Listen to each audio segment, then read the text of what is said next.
dunderhead! You dolt! You blithering fool! If your kids are glued to the television set on Saturday mornings watching cartoons like this one, we've got some good news and some bad news for you. First, the bad news. In the near future, they may find it even harder to leave the set. Now the good news. What they'll be watching will be Aniscope Animation, and it's so interesting, you may be right in there watching with them. Aniscopic animation is a means to alter reality. It's a way that filmmakers can take live action footage, that is to say real actors in real situations, and regenerate that photography into a kind of comic book animation. The Aniscope process was born out of the creative mind of Vancouver filmmaker Wayne Sterloff. He and several colleagues hit upon it while they were conducting experiments with the National Film Board and the Emily Carr College of Art. It came from observing artists who were working on individual pieces of work, that is to say painters, lithographers, and artists working with silk screens. These people were getting beautiful textures and images, but they produced them one at a time, and they're framed and put on a wall. My expertise, my interest is in the area of motion pictures, and that was the challenge, really. How do you get these incredibly beautiful graphic images into our medium, which is film and TV? I'm sorry, sir, but your call seems to have disconnected. Huh? Oh. Yes, operator. I'm sorry. Problem seems to be originating at my end. Buzz Ray and his telephone is an 18-minute short film which we produced more or less as a test. It was an experiment to see whether we could get those lithographic images to move. The experiment worked even better than they had hoped for. Buzz Ray is becoming something of an international celebrity. Just last month, it won an animation award from the Chicago Film Festival. But, says Sterloff, Buzz Ray was a Model T compared to the film we're working on now, Mars Needs Helen. Stand by on the slate. You're a bit more sound. Speed. Michael. 1799, take 2. Mars Needs Helen is a full-length science fiction thriller, which promises to be even more avant-garde than Buzz Ray. It's about biochemical mind control.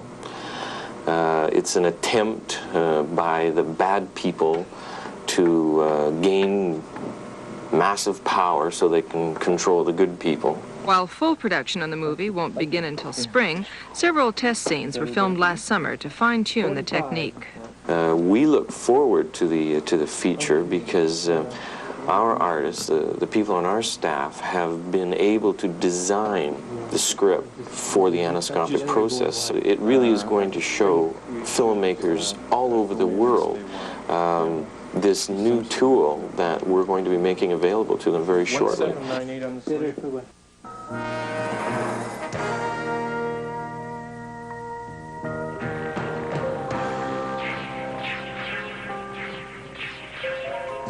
Conventional animators spend many hours drawing and painting beautiful pieces of work, which are then photographed and form the cartoons that you know today as being animation. The principal difference between the two is that we use computer technology, modern technology, to create graphics and interesting artwork, which is then animated. The process begins here, in the film studio. The backdrops to the action are two-dimensional flats, which are cut out of cardboard and plywood. No need here for elaborate sets, which are costly and time-consuming to build. Okay, well, you stand there. Okay, now here's the mat. You see the light mat?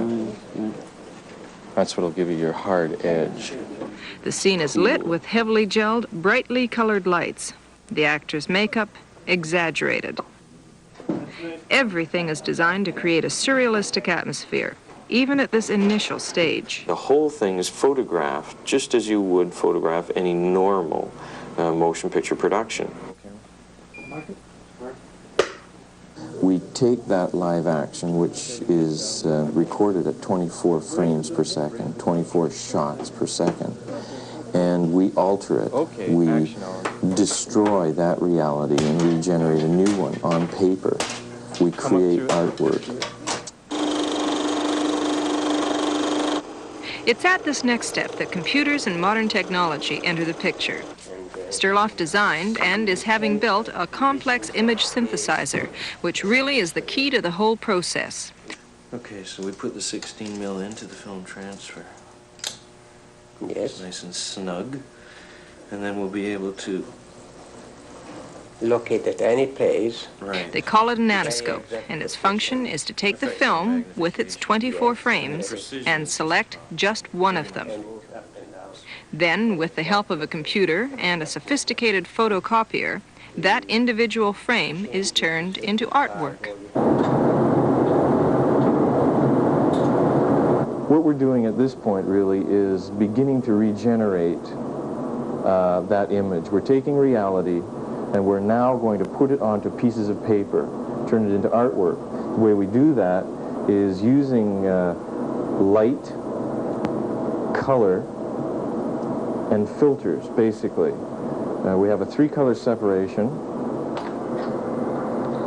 and it allows us to mix 3 primary colors so that we can take that reality that we shot in the studio and move it away into the world of fantasy. We also use filters to make it look more graphic, more like a comic book, more like it's being printed or silkscreened. In addition to that, we'll use different kinds of textures so that when that frame of reality appears on the screen, it may look like a comic book, or it may look very subtle, more like lithography.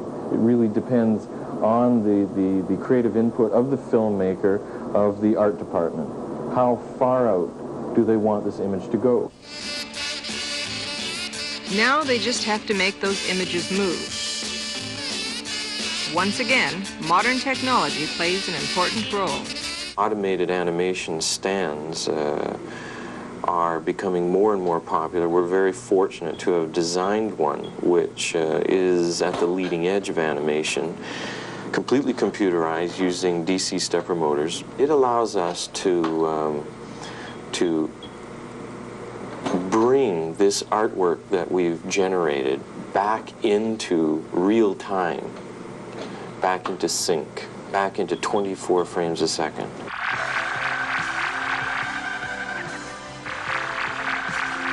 To the creative filmmaker, aniscopic animation allows them to produce images which are believable. They're believable because they're shooting real people. The adult mind enjoys watching real people, real actors.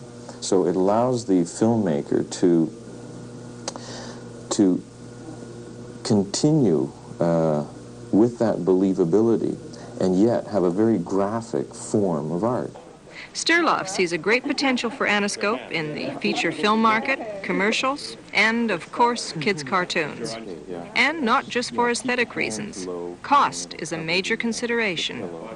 I think what we're finding is that the cost to animate using conventional means, that is to say a number of people painting hundreds or even thousands of pieces of artwork for a short film, the economics of that kind of production really are leading to simplistic and boring programs. An inexpensive Canadian animated feature may run $6–10 million. It's possible for us to produce a very exciting piece of animation, full-length feature film, for about $1 million. Another way they save money is by making use of electronic special effects. This makes it possible to film a scene in an empty studio against a blue screen and later on add a background which is simply a drawing. Thus, this scene, after aniscoping, looks like this. Great, keep rolling on this. This is beautiful. Do you think kids are going to go for this kind of animation? Oh, I think so, because again, kids Kids are so very intelligent these days.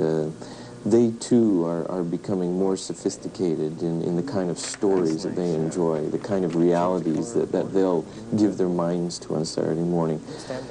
They really can't accept that simplistic kind of animation that is being delivered to them. And they love to see real people. And the fact that we take the real people and we animate them, and that it reeks of these modern technologies. It's exactly what the kids are exploring now. It's the new wave, really. Okay. Oh, you want to go back that far? Yeah, because it worked beautifully. New wave, technological pop art, whatever you want to label it, aniscopic animation is gaining more and more attention. They took a chance, went out on a limb, knowing they could bomb. Instead, they've sparked interest from several producers of children's programs, including Walt Disney. As well, filmmakers from Japan and China appear to be keenly interested in the process. We're the developers, the researchers. I guess we're the people that aren't really playing it terribly safe. We're not pumping out programming which is commercially viable and socially acceptable and straight down the middle of the road. We're spending a lot of time and a lot of money trying to design new forms of visual entertainment, of really broadening the expanse of visual arts.